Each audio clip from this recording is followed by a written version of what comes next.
Okay, welcome back. Today is a little crooked there. Today is going to be something a little bit different. We're going to head over to Jupiter Dawn Studio to grab a camera. I'm going to be trying it out, see if I like it better than the Canon I have right now. And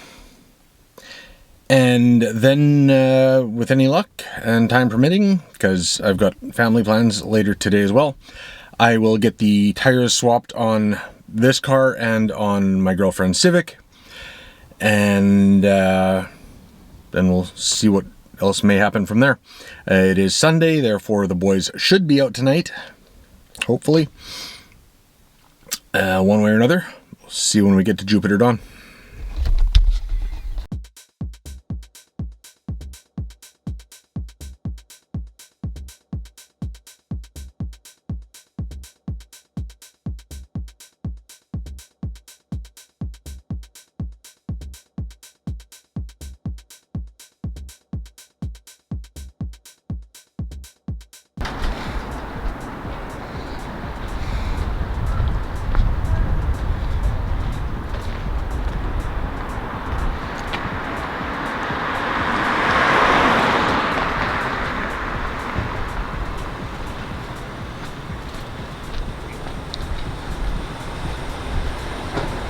And back we go to the bougie ass lobby.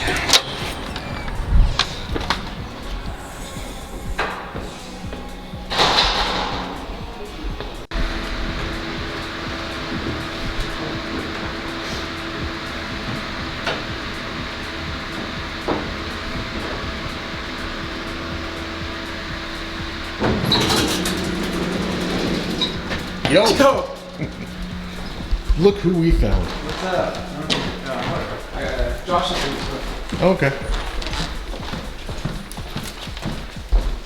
Gonna be using the stone. Man, I really do love this building. All these old buildings in Winnipeg are just fucking dope as fuck. Oh, sorry, it's Shindig. What's up, man? Buddy, how are you? Good, man. How are you? Good. Have a good one, guys. Goodbye. Seeing you. Oh, you'll be seeing more of me, Josh. Don't worry. Brad, you can worry. All right, so trying out a Sony AZ1F, I believe it is. We've got the Canon here. Different mic as well, obviously. So we'll see how this goes. Some of you may not know and or care,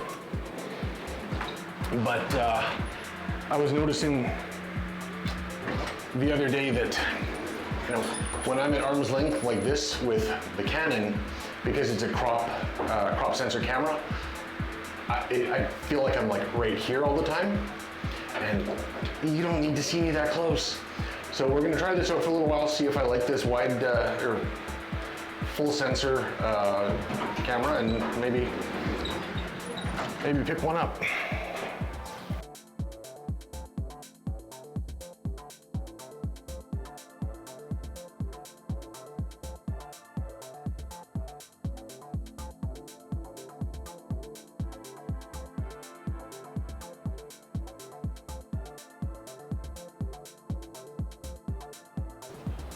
I wasn't kidding to Earl when I said I really love these old buildings. Like, check this shit out.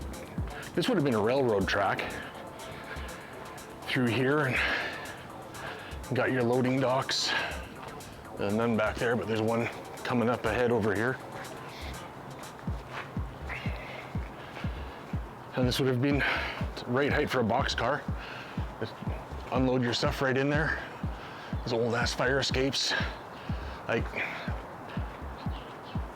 to me, this is the best part of Winnipeg, the Exchange District. It's old, it's cool, it's trendy. It's just fun.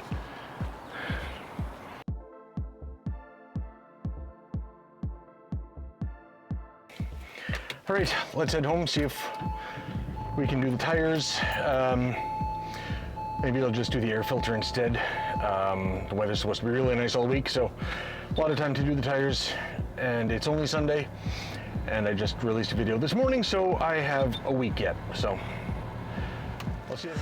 Okay, so Not gonna have time to do the tires today. No big deal. I don't think you really care one way or the other if you're watching me change my tires. I'm gonna do the air filter. Whoa, jeez. Sorry, angled driveway.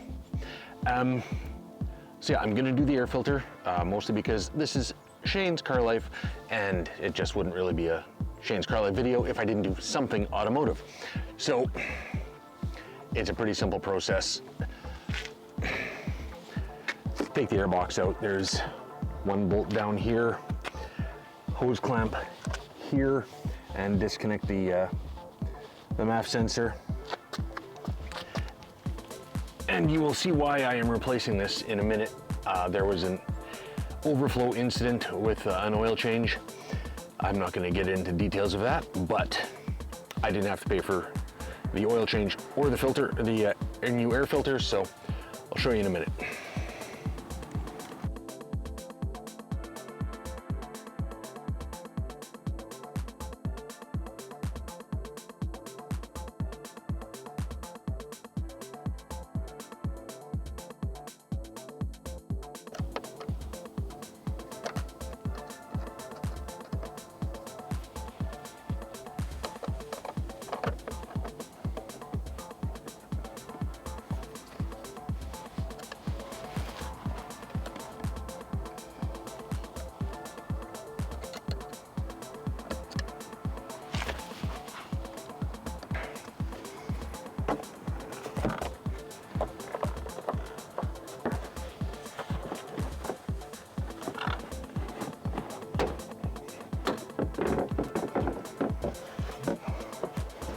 What is snagged here?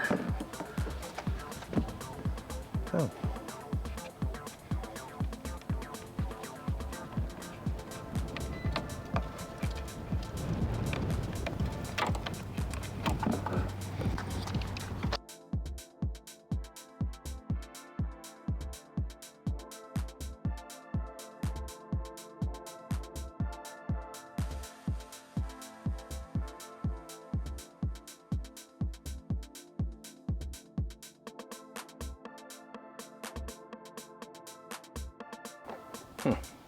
Apparently there's still some remnants from this oil change incident. I'll be right back. I gotta grab some shop rags.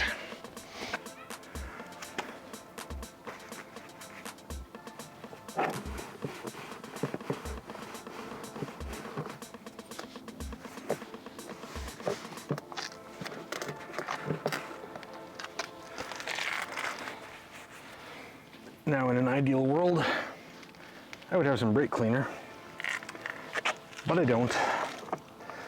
So, unfortunately, this will be going back in a little oily, but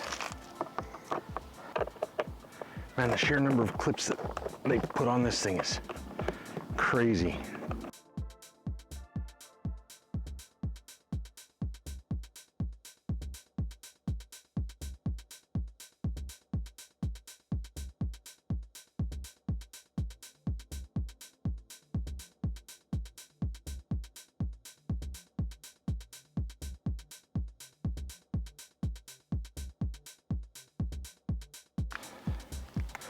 So you can see I was a little bit oily there.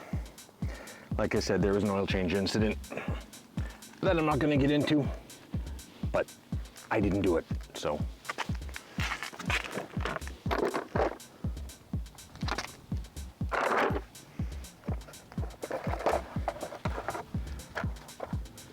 You can kind of see where the oil got to on the filter. It was cleaned out, dried out, etc., etc. But I'm gonna wipe out the inside of the airbox here, just because I've got it open now, may as well. Hey Russ, just changing out the air filter.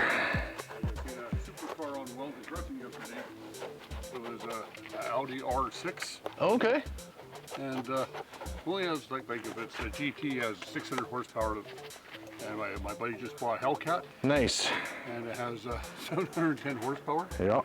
And the guy said the car scares him. Oh, absolutely. He says he took traction control off once. Oh, jeez. And he said he's the one with that Barracuda, eh? Okay, yeah. And he said one time he went down this, he looks at it's 100 miles an hour.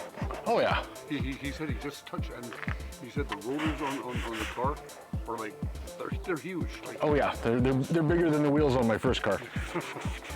but he says you can't even imagine somebody with a driving experience or something.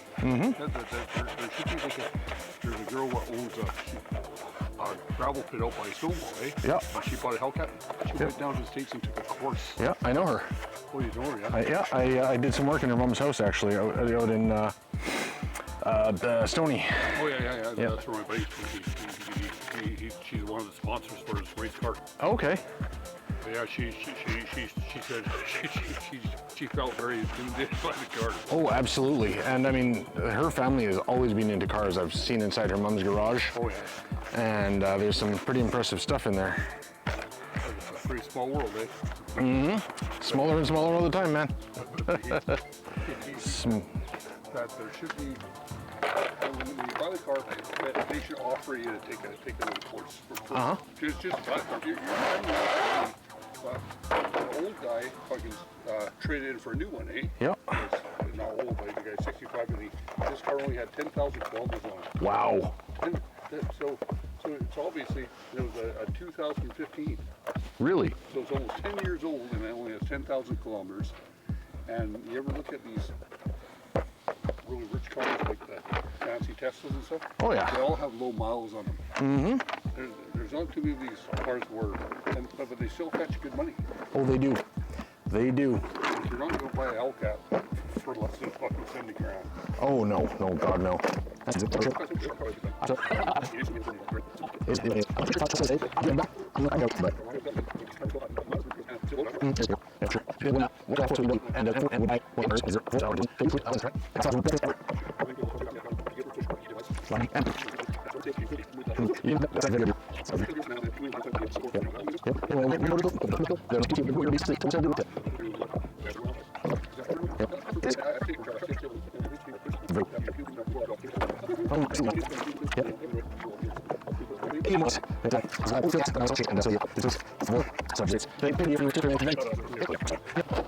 As my neighbor Russ came over to chat, he's got a couple of cool cars himself. He's got an old Jag sitting beside his garage, Series 3 XJ6, and I